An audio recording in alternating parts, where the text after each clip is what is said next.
Hello and welcome everyone to Redefining Productivity and Collaboration with AI and Remote Professionals. Today we have a special guest, but before we get there, let me talk to you a little bit about our journey and Kayana's journey in AI.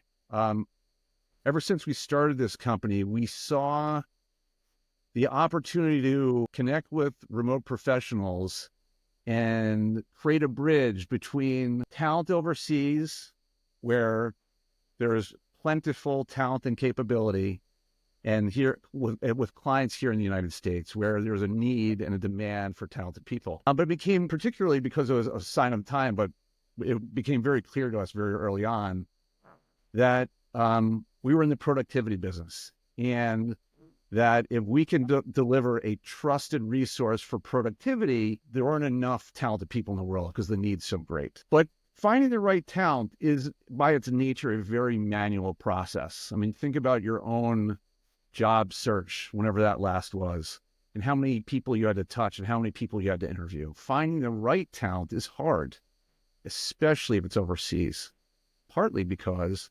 the remote labor markets are actually somewhat chaotic. And as we found, to find the best one or two people, you had to interview between 100 and 200 people. So it's quite an arduous task. So we kept on looking for ways to make that efficient, and we started utilizing AI tools to help that happen, recognizing that in some way finding the right person was a data problem as much as it was a sourcing problem. And so we built a platform, and we now take 1% to 2% of our best people, and we synthesize their data, and we create custom profiles so that you, the clients, can come in and search on them and find the perfect match to your remote professional needs. And then, of course, it dawned on us. Why shouldn't we be giving AI tools to our remote professionals? After all, we're using them and they are fantastic, and they're only going to get better and better and better until such time that we're all using them. I remember a graphic that I've seen about the next version of OpenAI. And I think it starts out with like a small little fish, and then it ends up being, kind of growing to a great white shark. And the next version was described to me as being a sort of a blue whale. If you think of those things in proportion, if that's truly what's going to happen in AI, we should all be paying attention. So with that, our company has recently partnered with Boodlebox AI, and I'm here to announce our partnership and to introduce you to Shawn Olds, the president and COO of Boodlebox, to help to chat with us about AI and its platform, and to show us some of the unique features of it, so that you too can master the world of AI. Shawn, welcome to the podcast. Chris, thanks so much for having me. Super excited to be here today, and really excited by the partnership. It's my pleasure. So we met probably, 5 months or so ago, through a mutual friend. But you didn't start in tech, or did you? Like, tell us a little about yourself and how you found your way. Yeah, sure. I was a computer science major at West Point. I will concede that the languages I learned to program in, they now teach in the history of computers class. So I have an amazing team who built Boodlebox. But yeah, I got my start in the tech space, went into the Army doing automations, communications work, but unfortunately couldn't fly out of airplanes properly. And so the Army kicked me out. And it was the late 90s, and got into the startup space. And pretty much for 20 plus years have been building companies, both domestically and overseas. I did take a brief respite after September 11th. I returned to government service, doing counterterrorism work, mostly in Southwest Asia and Africa. After that, returned to school near you up in Chicago. And shortly after that was recruited to go overseas to do what I would consider my most well-funded startup, and my only non-tech startup, which was 12 of us recruited to build the first ever global Arab energy company. And over 3 years, did about $22 billion in acquisitions, 14 different countries, and put that together. Being the startup guy, though, when it got big, it got kind of boring. And so went back to focusing on more technology-related companies, was actually headed to Singapore to do venture work when my now co-founder came up with the idea of Boodle on the back of that ubiquitous napkin at lunch. And initially, and Boodle AI has actually been around for 8 years now. So we jokingly like to say we were doing AI before it became cool 2 years ago. Our legacy platform was very focused on traditional AI, machine learning, data science to do predictive analytics. And that really gave us a superpower as generative AI launched, because we had spent 6 years at that point building AI for teams and understanding what teams needed as they were building AI. When generative AI and ChatGPT and Claude and Gemini and all the others came onto the scene, what we quickly realized was there was very little adoption. There was definitely a lot of hype and a lot of news. No doubt hundreds of millions of people logged into one of the tools and created a haiku about their bowling team, but then they really didn't do anything else with it. There definitely, even today, not a lot of collaboration. You can be on ChatGPT. One of your virtual assistants can be on ChatGPT. You two are in your own little ChatGPT silos. We wanted to find a way to, one of the common refrains in our company is there's just too much AI in AI. And so we wanted to build a tool that allowed humans to collaborate with the AI, let the AI collaborate, and let both of those collaborate in a safe and secure manner with proprietary data and information. And so that last year spawned the building of Boodlebox, which, as you know, we launched in April. Yeah, that's an amazing story. I remember I remember seeing one of your posts and launch posts. And I think we had been introduced by then, but I thought it might be fun to take a look at it and share it with the group here. I think I'll read it out loud. I'm definitely a fan of this product from a cost perspective. It's hard to beat, especially for an organization. You have access to models that would otherwise cost you 2 to 3x. And on top of that, you get all the cool collaboration tools, plus their prompt engineering for specific roles. Honestly, I'm a little jealous, and I wish I created this product myself.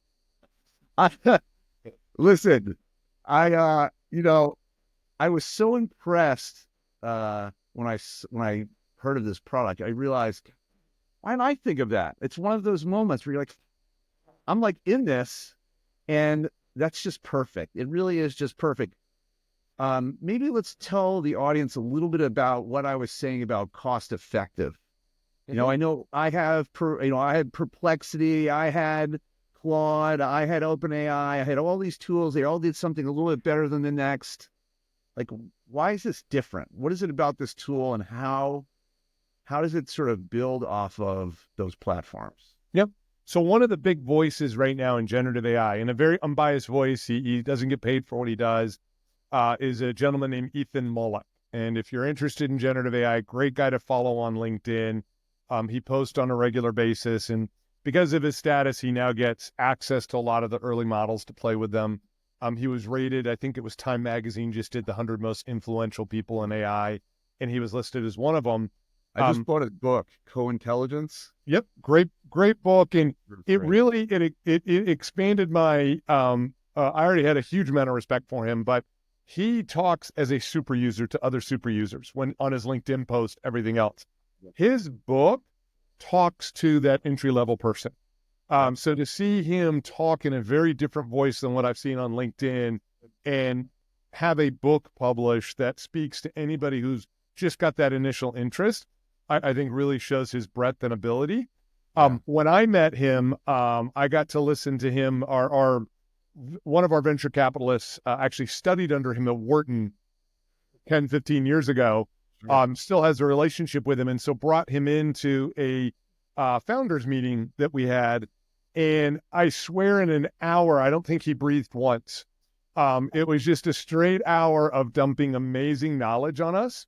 But one of the things that stuck with me, and mind you, this was March of 2023. And one of the things that stuck with me was he had multiple browser windows open, and he had ChatGPT and Claude and Gemini and Llama, and he was hopping between them all to show us the different aspects of what they could do and everything else. And so To your costing question, he's paying $20 a month for each one of those, right? Yes. And so I was too. So we're a lot of people, and every month, every week, we're getting people who say, "Look, I'm paying 20 to ChatGPT and 20 to Perplexity, or potentially a third one, and I'm paying $60 now." Our subscription price $20, and you have access to all of them in one place. But even better than that, as you know, is the ability to actually let them talk to each other without cutting and pasting. And so on any given day, I will have ChatGPT review something for me in a chat. I'll have it make the edits I think are appropriate, and then I will pull Claude into the conversation with us and ask Claude if it's got any better ideas. And what's great about that is, one, you get to see Claude be a little persnickety, because it will usually respond with, "Of course I can," and then proceed to give some other ideas. Yeah. But what you're getting is not the same feedback you got before, right? It knows what ChatGPT already gave us feedback, and so now it's going to give net new feedback. Right. And if something's really important, I'll pull Gemini into the conversation as a third kind of proofreader to give me even more advice. Now, what I also know about your product is you don't just have the foundational models. You have some I think of it as prompt engineering. You call it bots, but basically you have bots that do work, like specialized work, and you have a lot of them. We have over 1,000 AI helpers, and the reason we put them in is when McKinsey did their study at the end of 2023 that discovered less than 10% of the North American workforce had actually adopted generative AI, not used, but adopted. When they asked the other 90% why they hadn't adopted it, the number one reason cited was a fear around prompt engineering. And so what we did with our AI helpers is our AI helpers know how to build a good prompt. And so, for instance, if you used our LinkedIn profile bot, when you go into it, it will introduce itself like a colleague, and then it will start to ask you a series of 1 to 8 questions, because it knows what it needs to get out of you to build a good prompt. And then it will build that prompt in the background, and then it will put it into the LLM, and then it will give you the response you need. Now, I will tell you, Chris, in the past 2 weeks, and I think you saw this, we introduced a prompt bot for people who do want to learn how to prompt better. And so whether you've just finished a prompt or whether you're in the midst of working on a prompt, you can ask the prompt bot, how could I have made that prompt better? Or how do I make this particular prompt better? And not only will it improve the prompt, which several of the platforms do, it will actually tell you why it's an improved prompt. So for people who are trying to get better, it'll walk through what it did differently from what your original prompt was to help teach you and get you to learn. That bot has become one of our top 4 bots used on our platform. So my first foray in prompt engineering was that prompt way back when, in the fall of 22, when I figured out that I can create a recursive conversation with the AI, with the foundational model, and have it basically program it, in effect, program a conversation. And then, you were in comp sci. I started programming when I was 6 years old. When I was 6, I was in second grade, and I would be like running away from class across the hallway to the library on a pet computer. And I started going to night school when I was in 3rd grade. And I was starting to go to computer camp in 4th grade. I started teaching class to adults in 4th grade. Nice. And so when I saw this natural language programming, I'm like, I had a sigh of relief, because I thought, man, I always loved programming, but you fall out of it, you get lost or left behind. Now your people through these bots are effectively able to program AI, get incredible outcomes. I mean, just incredible. So what percentage is using that? That's amazing. Almost half our users use our AI helpers. That's amazing. That is fantastic. Well, listen, why don't we show the users this tool? Absolutely. Let's do a live demo. Are you ready for that? We can do that. How about if I figure out a way to sell your firm Boodlebox? So if I was a sales guy preparing for a meeting with you to pitch you on Boodlebox, I would spend half hour to 45 minutes going through your website, digging through everything. Right. I would then probably pull a couple team members in to tell them what I had found and say, okay, where does our product fit in here? What do we think? We would do some brainstorming sessions. What I've done here is I've started a chat, and now what I get to do is I'm going to bring in Perplexity. For those of you who've not used Perplexity, it's trained on the web.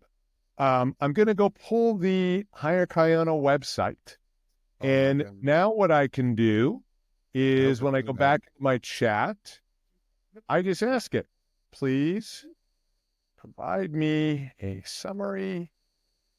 We have to be able to spell properly about. You actually don't have to spell properly. That's the amazing thing. Right. You're right. It just helps. I know. I love it, though. I'm like, such a godsend.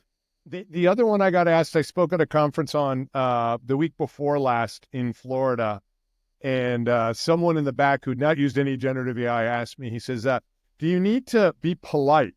He noticed that I use please and things like that. Yeah.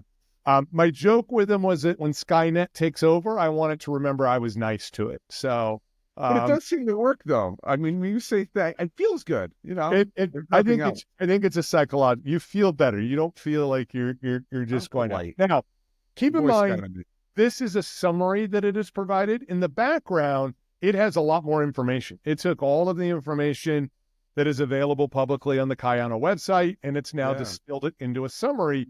But in knowledge, it still has all that in background. And so now what I'm going to do is our team built what we call the Boodle Bible. The Boodle Bible is about a 50-page doc. The context window, right?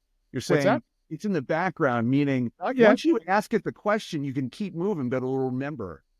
You're right. So here's what I'm going to do is I'm going to add this Boodle Bible, which consists of our tech specs. It consists of all of our use cases, the things we've done well, the wins we've had, all of that, as to demonstrate how secure we consider this platform. There's a lot of proprietary information there I would not want exposed to the public. But I just loaded it in, and you can see the document. We can come up here and see that the document has been loaded. Right. And now what I can do is I was using Perplexity. We call this bot stacking, is I can start to stack bots on top. And so now I can bring ChatGPT into the conversation, let's say. So I just go here, I select ChatGPT, and I say, can you provide me ideas on how Kayana could use Boodlebox? And now ChatGPT is in the conversation with us. It's going to go through, and it's going to start coming up with ideas. Now, again, for people who have not used generative AI, this is a first draft. This isn't meant to be a cut and paste, but this is an exercise that would take a normal salesperson probably another 30 minutes after the 30 minutes of research that they did on your website as they were researching you as a company. So now I've got eight ideas. And what's really great is why consult only one genius when I could consult multiple geniuses? So why not bring Claude into the conversation? Claude is better at language. Yeah. Do you have any other ideas that are not mentioned above? So I'm not going to get Claude to repeat anything, but if there are other ways that we could use this, then let's ask Claude to do so. And so there goes Claude with now, how many more ideas? 9, 10, 11, 12. So now between Claude and ChatGPT, I have 20 ideas that I could work with.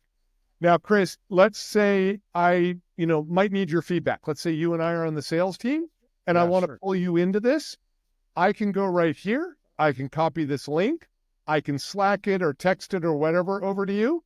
And then you can pop into this conversation and start talking with me. And I've just got it in the chat. Let me see if I can do that right now. And are you in? I am. How can I talk to you? What do I do? First thing is just type /hi. Hi. And people will see you. Hi, everyone. Oops.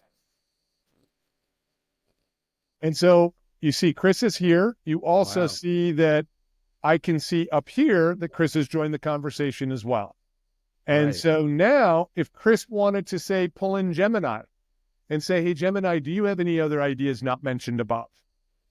He would be able to do so and talk And to I'm the doing it. directly. I'm doing it. Do you All have, right. okay, so what do you want me to say? Do you have any more ideas on Just say not concept? mentioned above. Any ideas not mentioned above?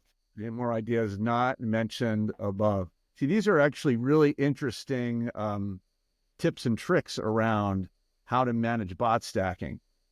I should have typed thanks. Darn it. Be polite. Here you see Gemini jumping into the conversation and going for it. And so this process you and I just went through in about 3-4 minutes is something that would take a normal salesperson probably 30, 45, 60 minutes to go through and do all on their own. But now they can take that hour or the remaining 55 minutes to really start doing higher level thinking. And by the way, if they narrow down to 3, they could ask the AIs to say, hey, here's the 3 I want to focus on. What will be your ideas on how we expand on this? And now they can get an initial draft on what they want to do. That is absolutely amazing. So so basically you can, bot stacking. I think Boodlebox is the first time I ever heard that phrasing before. Well, it's because with the other AIs, they only have the one AI, right? Yeah, and they're just copying and pasting. Right. Yeah. So you're basically dumping all of the models into one platform, paying one price, which is the price of one platform, but getting all of them. And let me ask you, as new platforms come out, like we now have, the new OpenAI platform in preview. Like does that come our way through Boodlebox as well? Platform. As the new platforms launch, we put them in. So you always have the best and the newest. Absolutely. And what's great is you showed all the AIs there. And one of the things I love to stress with people is this technology, unlike most other new technologies, it's not just for work. So almost every evening, my daughter, who can tell the difference between ChatGPT and Claude, will use Claude inside of Boodlebox to write a bedtime story, and it writes a new chapter every night. But at the end of it, printing out the chapter, before we start reading it, she goes to either Flux or Ideogram, depending on what she thinks is going to be better, and ask it to generate a picture for that chapter. And then while it's generating, we start reading the chapter. And of course, by the time we get done, there's a picture of that chapter.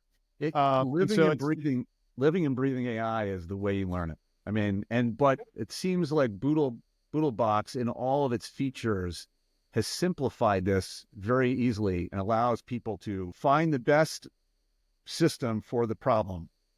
And as I said at the outset, we had a bit of an advantage because we had spent 6 years delivering AI to teams. We understand what obstacles teams have when they're trying to adopt AI. We were able to look at generative AI in its current form and determine what is it that would allow for easier adoption, easier collaboration, and doing so in a safe and secure manner. So obviously you've gone to market and you have tons of clients. Where are you focused on? I mean, there's a big world. I mean, you can sell to just about anyone this platform. Where do you start?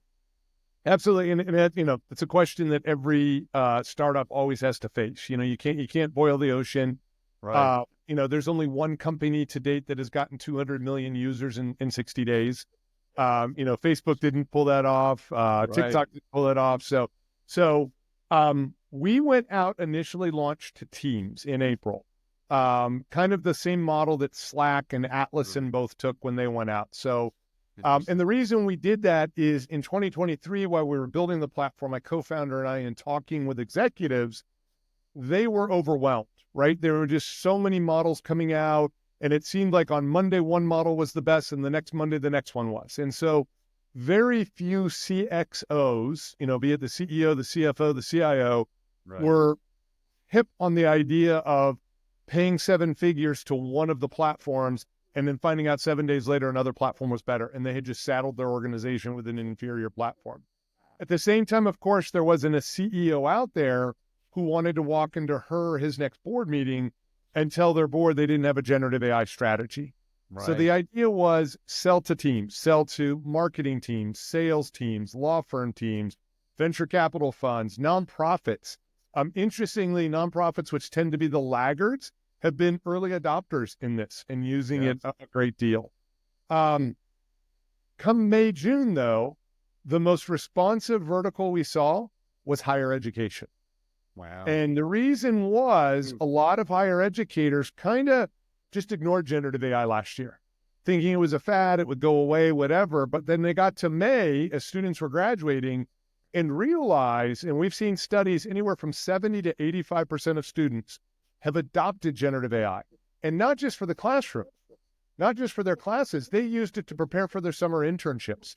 They used it to plan their summer vacation. They're using it to plan their workouts for them, right? It is part of their life. And so while the corporate sector, in the nonprofit sector, don't necessarily have a sense of urgency to do this, they know they need to adopt it, but they don't do it by Thanksgiving. They don't have to do it by Q1. They just know they need to. In June, professors, faculty realize, hey, we've got the semester starting in September. We need to figure this out. And so we really pushed into that. During the summer, we set up a series of collaboratives and accelerators to help professors and faculty understand how they could use generative AI, because the immediate response by a lot of academics was, great, teach me how to catch my students cheating. And that was not something we wanted to focus on because, one, the AI detectors don't work real well. There was one very prominent AI detector that someone fed the Declaration of Independence into it, and it claimed it was 82% written by AI. Who knew our forefathers were such early adopters? I mean, they're very much innovators, you know. Exactly. The other big problem, though, is that if the generative AI tool detectors that are out there, they tend to catch the free AIs, not the paid AIs. And so all of a sudden what you're doing is building an inequity on campuses because the socioeconomic disadvantaged kids are going to use the free one and get caught. And the rich kids are going to use the paid ones and not. And so professors wanted to find a way to not have to deal with that inequity, but be able to engage AI responsibly in the classroom. And what is happening is when you and I went to school, we got graded on a product, right? We got graded on a final, a paper, a project, something like that. Today, kid can roll into class on day one, flip to the back of the syllabus, find out what the product is, put it in ChatGPT, and probably have it finished before the end of his first class. No value there, no critical learning, no critical thinking, nothing, right? What you just saw with that group chat that we did allows professors to be in the chat with their students as they're using generative AI. And so now the professors, instead of grading the product, they can grade the process, which actually is a lot more powerful for the student, because if they know how to do the process, they're going to know how to do it when they get out into the workforce as well. So basically what professors are saying and what your business has become, at least initially, is this notion that AI and Boodlebox for education is important in preparing people for the future. That is the future. We're bringing this into higher ed. We're not kind of putting our head in the sand anymore. And clearly they see value in it. I mean, and one of the things they really like is the fact that we are being used by law firms and venture capital firms and virtual assistant firms. That this is being used in the workplace. This is a tool their students can carry with them. It's not something they're going to learn and then dump when they graduate and have to go learn something new. I have to tell you, we've been talking to our remote professionals since we started about AI. I'm kind of a dork about it. What can I say? But it's the greatest leveler ever, in the sense that if you're trained on this tool, your productivity and efficiency is outrageous. And one of the things that I always imagined is that when you're a remote professional working for an entrepreneur or a small business, or even a medium-sized business, you always have someone with you that knows everything. So that if you don't know how to build something, or you don't know how to write something, or English might be your second language, even though you're fluent, you can dial up AI and build a mountain of opportunity and very little time and then move on to the next thing. So as long as you, as the remote professional, have the skill, your client doesn't have to, but as long as you have it and you're well trained on using it, you're basically creating magic, provided that you review it and edit it and evaluate it and are not abusing it anyway. What the business and what your client can afford or appreciate is outstanding. So I was like doing the math, and we'll talk about like the productivity of AI in 1 second, because it's kind of a multiplier, a force multiplier on what we do. But, if you're working with the same level of productivity for, say, 75% less, hypothetically, you're 4 times more efficient per dollar, right? Well, you add AI to that, and you're competing against someone who isn't. I mean, what's the number then? What's 4 times what, do you think? How much more productive does AI make you? We have seen teams in their first month go as high as an 80x return on an investment in what? Yes. 80x. How do you 80x. That's interesting. So how do you measure efficiency? So what we did in our first couple of months is there are multiple studies out that show that a human can produce 300 productive words an hour. Productive being research, outlined, drafted, written, edited, rewritten, and finalized. 300 words. And so what we did then is we took all the productive words that a company produced or a team within a company produced and divided by 300 to compute. What we then did is we followed up with them. And we said, hey, here are the numbers we're coming out with. What do you think? And we got one of 2 answers. One was, yeah, that's kind of what we were tracking on. The second answer we typically got was, that's way under. We actually got a lot more out of this. But that's the measurement. So this was a 60-person organization. They gave us a 16-person pilot team. They brought people in from finance, marketing, sales, and one other department. What was great, Chris, is 8 of these people had never logged into ChatGPT in their life. This was their first time using generative AI. By the end of the month, all 16 people, 100% of them, were using the platform weekly. Now, because 8 of them had never used it, they only spent 27 hours on the platform. In that 27 hours, they used 56 of those AI helpers we talked about, Chris. So 56 tasks that they were focused on during the month. And with that 27 hours, they documented 372 hours of productive work. So 2 ways to look at that. One is that 16-person team essentially got 2 FTEs for free, or with a $300 investment, you empowered a 16-person team to produce almost $20,000 more work, which is nearly an 80x return. That's crazy.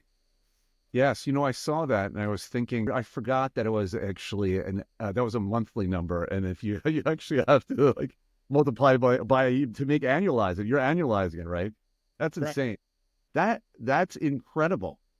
Oh, so by the way, the CEO, when she saw that, put all 60 people on the platform the following month in her organization. Yeah. And then, of course, as the teams get better, those numbers go up, right? And that's one of the neat things about that group chat feature is as the more experienced people in the company get into a group chat working on something and they accomplish a task, other people in the group chat get to watch that happen and they learn. And so they quickly get up to speed. They don't have to do long, one of the things we find is people hear AI, they think complicated. They hear software, they think Salesforce integration with project planning meetings and, all this other milestones. And Gen AI is just not like that. You just have to get in, put 10 to 15 minutes a day in, and start to figure out where it works into your daily workflow. Absolutely. And for our part, we're kind of a change agent in a way as a remote professional organization where we will be putting Boodlebox trained people within companies within short order. In fact, we are starting our learning and capability development program here at Kayana, and our focus is training up an army of highly skilled professionals with that tool in their toolkit. It's an incredibly exciting time, but it literally starts the minute a remote professional comes in our operation.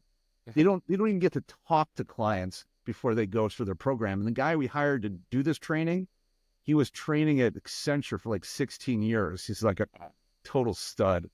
And I'm really excited to not just have him train our remote staff, but and professionals, but also train the trainer, potentially placing them within companies on a permanent basis. That's where I think you're filling a niche that no one's doing right now, which is right now we're just trying to get companies to adopt generative AI, and there are teams doing it, and slowly growing their companies doing it. But no matter what company you are, you've got a business to run, right? You don't have time to sit around every day and find out what model's the best, find out that, Claude does really well with this task, but Gemini does better with this task. Company's going to be greatly empowered and get those numbers of return that we just showed, but there's always a little bit more they could be getting. And by you being able to place someone who it is their job to know what's going on, it is their job to know on Tuesday that on Monday something new launched, that is a better way to solve the marketing issue, marketing team's problems. Yeah. And so to have someone that the entire company can turn to and say, hey, here's our latest problem. What do you recommend? And that person can get them up to speed very quickly. That's going to be a huge force multiplier for a company. Yeah. And on top of it, we're building community with our own organization. So people are going to be sharing best practices and getting paid to do it, which is amazing, right? So there's so much to do. And we're really on the ground floor with a lot of different companies doing any number of different tasks. So it's very exciting. And really makes it interesting, and this is something in talking to some of our clients about this, the thing that they got most excited about is that they're like, wait, what? Like now I can collaborate with the people that I brought in remotely to show them, like to work with them one-on-one in that prompt, right? To see those best practices, to identify the bot stacking that works best, and then to incorporate it into our SOPs, standard operating procedures. So it is between the training and the infrastructures that you bring, we take a general lack of familiarity and fear about a tool and give someone a system and a standard operating procedure and an ongoing training execution in-house so that they can now collaborate well. They can get the benefits of this incredible tool, which incidentally is getting better every 6 months and potentially in leaps and bounds as we sort of go through this. And on top of it, it's incredibly affordable. I mean, we, as part of our program, we're giving it, it comes with the remote professional because they're trained on it. This is their tool. It comes with the library and their ability to sort of load documents and ways of doing things, best practices, et cetera. And then we teach them the best practices. We come with our own infrastructure and best practices, which we then cross-train. And we don't have to pick a platform. It doesn't have to be OpenAI. It can be Claude. It could be whatever comes next. And then on top of it, all the bots. I mean, that's something else. One of the big reasons a lot of people have not delved into it, both in the education, but even in the corporate space, is a feeling that it's going to take away from critical thinking, that it's going to create lazy workers. And what we're finding is it actually amplifies critical thinking because we all do mundane tasks that we were not hired for, right? There are things we have to do like researching a company, right? If I'm a salesperson, my company did not hire me for my skills to go through 20 Google links and find information about a company. What they hired me for was to figure out, once I have all that information assimilated, how do I sell our product to them? So if I can take an hour, I can save an hour out of my day and let a machine do that assimilation for me. I've now got more time to do more critical thinking and think at a higher level and do things in a different way. And so what we're finding both in education and in the workplace is that it actually amplifies the ability to do critical thinking. Yeah. And I think that's honestly our biggest hurdle in our company. We have two primary hurdles to overcome. And one is people are not familiar with working with remote professionals. Okay, let's start there. And Kayana, educating on on people on the notion that talent is uniformly distributed, i.e., there's the same number of talented people per capita in every country in the world, but the opportunity is not uniformly distributed. It's actually only in certain pockets. And so you can be the brightest person in a particular town or place on the planet, and you might be relegated to doing low-level tasks just because of your opportunity set. And the other one is, of course, like how we're incorporating AI. And I was on a call just this morning with a very successful, super highly trained marketing person. And they're like, yeah, you're kind of talking about AI a lot. And, I'm like, are you kidding me? I'm about to go do a podcast on AI and, AI integrations or remote professional workforces so that we can absolutely just like blow it out from a productivity perspective and create standards and capabilities that people can't even imagine so that they're thinking differently. And this is really what AI is about. It's thinking from abundance and not scarcity, It is, Chris. And it's realizing that it's more than a novelty. I did a LinkedIn post this morning that was comparing basically the internet to generative AI. I remember in 1995 being on my first board. It was a nonprofit board, and having a very heated debate with one of the older board members on whether we needed to invest $5,000 in a website because he was convinced the internet was just a fad.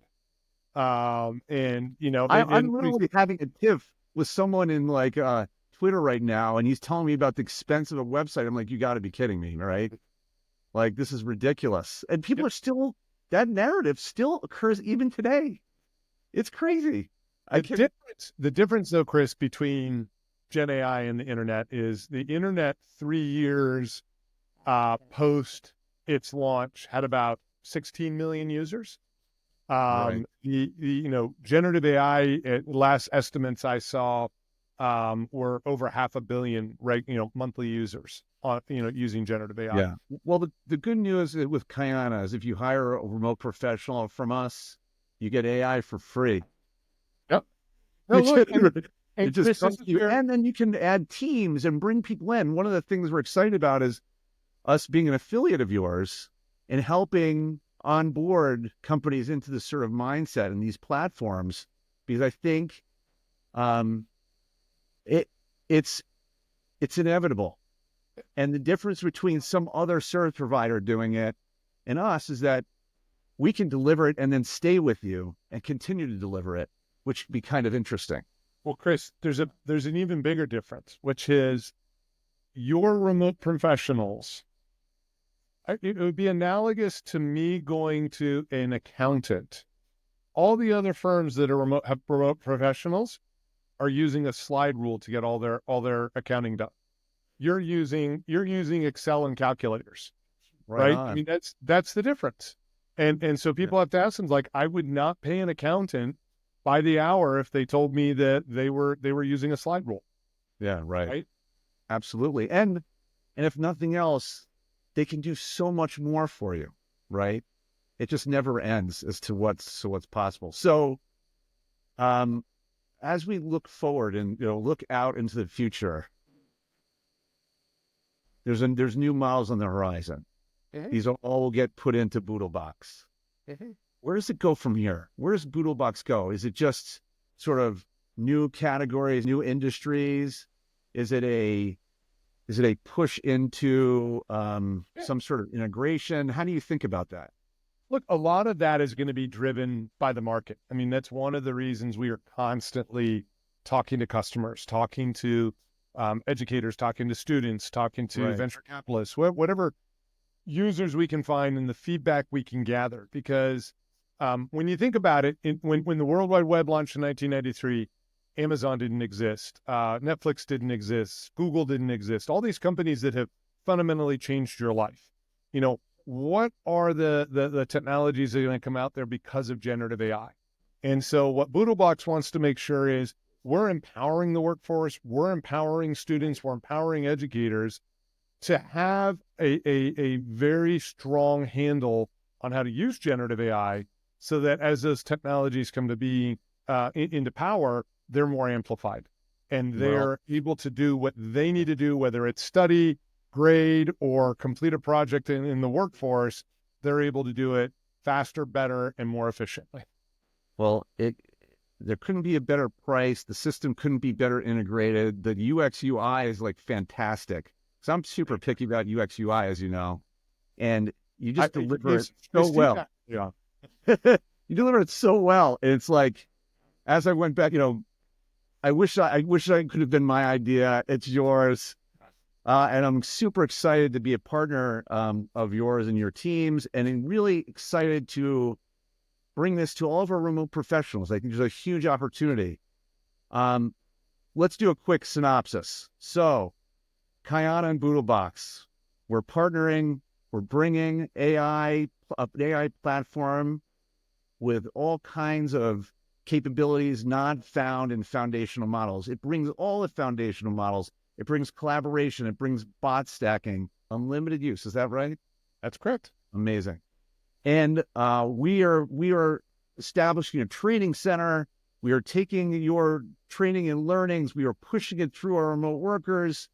Our clients will have incredibly productive professionals working for them. And we are excited to be an affiliate of yours to help you build your business because it is awesome. And the beauty of all of this is that whether you're onboarding by yourself or you're using Kayana's remote professionals to help you get on board, it's a really painless process from what I've experienced in bringing my own team on board and using this internally every day, every month. We're going for 85x. Awesome. For 85x our investment. We want to see you do triple digits. We're going for over 100x with you. And to actually ring in this new event, we're also, for anyone that signs up now in the month of September and into October, we are actually discounting our service to have them go through the matching process and be placed with one of our AI-enabled, AI-savvy remote professionals. So I hope this is the beginning of a regular catch-up where we all convince the world that this is the way to go. Because if nothing else, the productivity and the numbers say it all.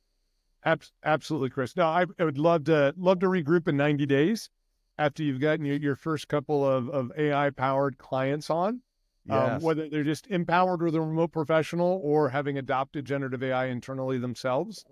I get the pleasure of speaking on a pretty regular basis, and I get to have customers of ours who are enthused and excited by what they've been able to do, and they end up coming and co-presenting.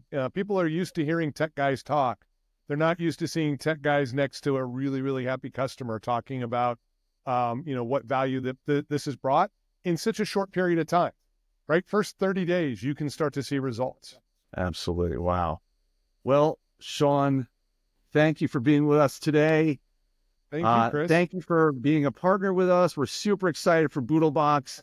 And thank all of you for tuning in, for hearing this news. We're super excited about it, and we're excited to talk to you about our opportunity with AI and our remote staff. So we'll catch up. Thank you.